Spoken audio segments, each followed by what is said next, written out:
Hello, greetings mga ka-Skywatchers and mga ka-Spacers natin out there. So, ang pag-uusapan po natin ngayon sa ating vlog is this telescope. This is the MISAR 102S Achromat Refracting Telescope. Isn't she a beauty? And this is an addition to our fleet of telescopes na gagamitin po ng Skywatchers Society of Las Piñas.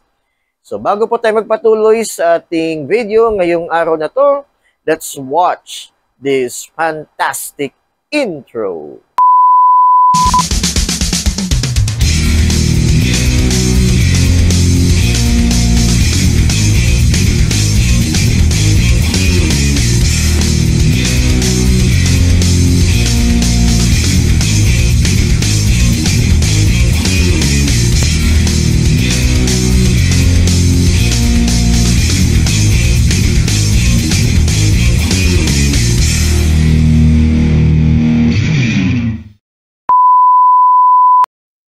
Hello, greetings mga ka-Skywatchers and mga ka-Spacers. We're back, Luzon, Visayas, and Mindanao.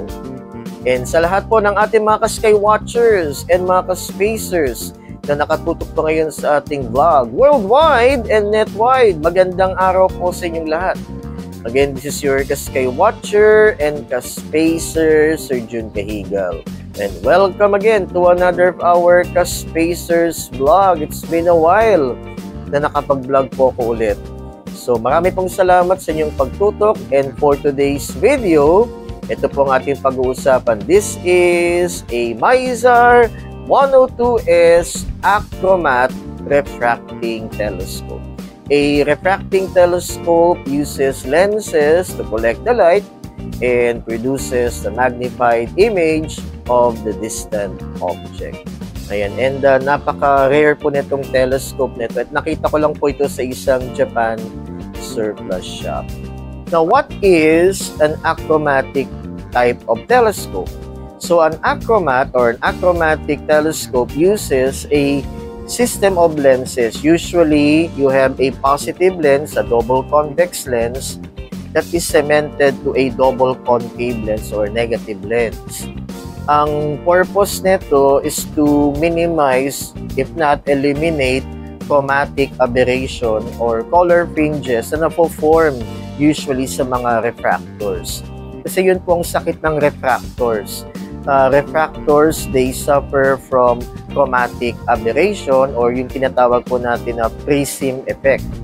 So, itong combination of lenses, objective lens niya, that will minimize chromatic aberration. Yun po yung kagandahan ng achromatic telescope compared to an ordinary telescope na may objective lens na isa and an eyepiece. Ito, yung objective lens po niya, dalawang lenses yan. Isang positive and isang negative lens that are cemented together in order to minimize chromatic aberration. Alright, so let's take a look at this telescope in greater detail. Samahan niyo po ako. Let's go! Alright, so let's take a look at this telescope in greater detail. So ito po yung kanyang labeling. Again, this is a MISAR 102S Achromat Refracting Telescope. Ayan. Nung nabili ko po ito, wala siyang finder scope. So, ginawan ko po siya ng paraan. Nilagyan ko po siya ng finder scope. And wala din po siyang eyepiece nung nakuha ko ito. So, I have to add this star diagonal. And nilagyan ko siya ng 1.25 barrel diameter eyepiece. And nung nakuha ko ito, basag ito. So, I have to do something. Glino ko ito. Ayan. So, maayos din yung focuser niya. Ayan. Alright. Nilagyan ko po siya ng grasa dun sa rack and pinion gear para smooth po yung galaw ng focuser. And meron din po siyang lock. Ito. Alright. Okay. Ito yung kanyang telescope rings so that the body tube can be attached to this equatorial mount. Kaya lang po itong equatorial mount, I'm not sure kung ito yung original for the Mizar, kasi itong mount na ito is a Vixen equatorial mount. Dalawa po yung ganito ko eh. So ito na yung pangatlo niya. Nung nakuha ko ito na po yung kanyang mount eh. Pero I'm sure this is a Vixen mount. Ayan po, yung kanyang counterweight. Alright, pero yung dalawang ganito ko na Vixen equatorial mount, aluminum tripod siya. Ito, wooden siya. This is a wooden tripod legs na pwede siyang ma-extend. Okay, and kakaiba dito, pwede itong lagyan ng parang pan dito for the eyepiece. Right, ito yung kanyang counterweight. Vixen ito eh. It's a Vixen equatorial mount. Ayan, okay. Right, so maganda, may takip yung objective lens. Ayan yung kanyang objective lens. Acromat.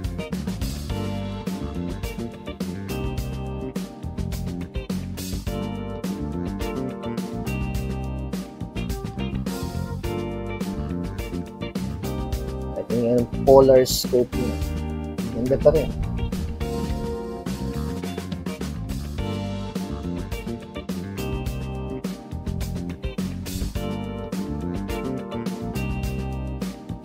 Alright.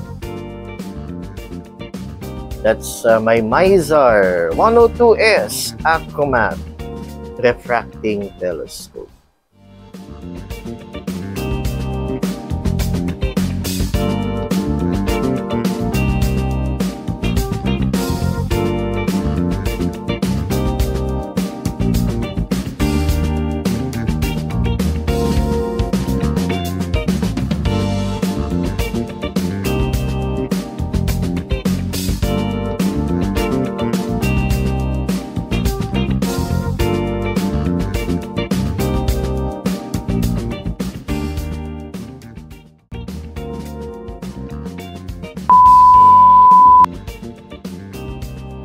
Alright mga ka-Sky Watchers, so there you have it, our featured telescope for this video, the Mizar 102S Acromat Refracting Telescope.